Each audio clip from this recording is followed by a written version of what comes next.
Assalamualaikum warahmatullahi wabarakatuh. Di sini kelompok kami akan menjelaskan tentang metode mediasi dalam manajemen resolusi konflik. Di sini saya Nila Fikria dengan NIM 933104819. Ada teman saya Rizky Priyamitra Ambara dengan NIM 933105019 dan Siti Nur Amalia dengan NIM 933105119. Yang pertama, saya akan menjelaskan tentang pengertian mediasi. Mediasi merupakan salah satu metode resolusi konflik yang ada dalam resolusi perselisihan alternatif. Mediasi adalah proses negosiasi yang difasilitasi oleh pihak ketiga yang bersifat netral. Pihak ketiga tersebut adalah mediator yang membantu agar kedua belah pihak itu menyelesaikan konflik dan harus memuaskan kedua belah pihak dalam menyelesaikan konflik. Mediasi dilakukan harus secara bertahap, bersistem, dan berstruktur. Yang selanjutnya ada tujuan mediasi. Tujuan utama dari mediasi adalah untuk mencapai kesepakatan dan mencari solusi antara kedua belah pihak yang saling berkonflik. Kesepakatan tersebut ditentukan oleh pihak yang terlibat dalam konflik itu sendiri. Metode mediasi biasanya dipilih ketika sudah tidak memiliki lagi kemampuan menyelesaikan konflik secara bermusyawarah. Oleh sebab itu, kedua belah pihak tersebut meminta bantuan mediator untuk menyelesaikan konflik antara kedua belah pihak tersebut. Mediator adalah seorang yang harus bersifat profesional, yang menjadikan jasa mediasi. Sebagai pihak ketiga, mediator itu harus bisa mendorong orang yang sedang berkonflik untuk mau berkolaborasi dan bekerja sama. Mediasi adalah adanya pihak yang ditunjuk untuk menjadi penengah, menjadi saksi kesepakatan para pihak, dan mempertemukan harapan-harapan para pihak. Mediator hanya sebagai membantu, bukan sebagai pengambil keputusan. Jadi, mediator itu tidak berhak untuk mengambil keputusan. Di sini perannya hanya sebagai pembantu. Yang selanjutnya ada prinsip-prinsip mediasi.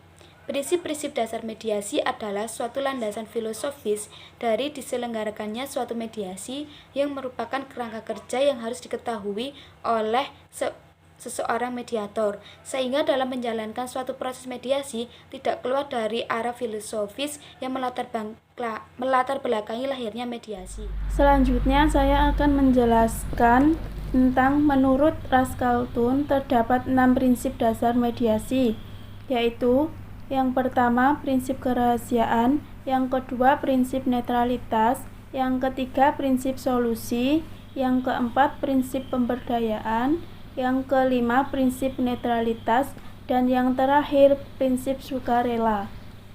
Teknik mediasi yang bersifat konstruktif harus membantu para pihak berdiskusi dengan baik, mendorong bernegosiasi mengambil keputusan. Mediator wajib menuliskan kesepakatan hasil diskusi. Mediator harus independen dan netral, dan mediator bukan memberi keputusan. Mediator harus menjaga kerahasiaan, menjaga kesetaraan, tidak memihak, tidak ada benturan kepentingan dengan salah satu pihak, dan harus independen. Selanjutnya tentang teknik mediasi konstruktif. Teknik mediasi yang bersifat konstruktif adalah mediator harus bisa mendalami konflik tersebut, bisa mendeskripsikan tentang apa konflik tersebut, berkepentingan apa, apakah harapan konflik tersebut, menata kembali masa depan kedua belah pihak, dan menimbulkan suatu hal positif. Mediator harus masuk dalam konflik tersebut. Mediator memfasilitasi kedua belah pihak. Materi yang selanjutnya adalah yaitu teknik mediasi. Teknik mediasi itu ada 6.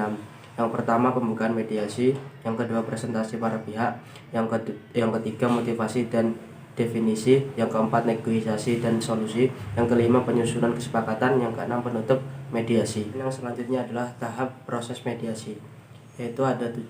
Yang pertama yaitu pertanyaan pembukaan oleh moderator, yang kedua yaitu pertanyaan pembuka oleh para pihak, yang ketiga merencanakan proses pemecahan masalah, yang keempat yaitu pemecahan masalah, yang kelima tawar-menawar, yang keenam penyusunan draft, yang ketujuh adalah kesepakatan akhir. Kemungkinan adanya mediasi. Mediasi dalam konflik berperan sebagai orang ketiga, yang menengahi dan tidak boleh memihak satu pada saat menjadi mediator. Tidak semua adanya konflik memerlukan mediasi. Misalnya konflik yang bisa diselesaikan dengan kekeluargaan, bernegosiasi, bermasyarakat, dan bermufakat, maka tidak diperlukan mediasi. Jadi adanya mediasi adalah saat konflik tersebut tidak bisa dipecahkan secara mufakat atau bermusyawarah, yang menyebabkan harus adanya orang ketiga sebagai penengah. Mediasi berhak untuk memberi kesepakatan para pihak, tapi keputusan disetujui oleh pihak yang bukan mediator.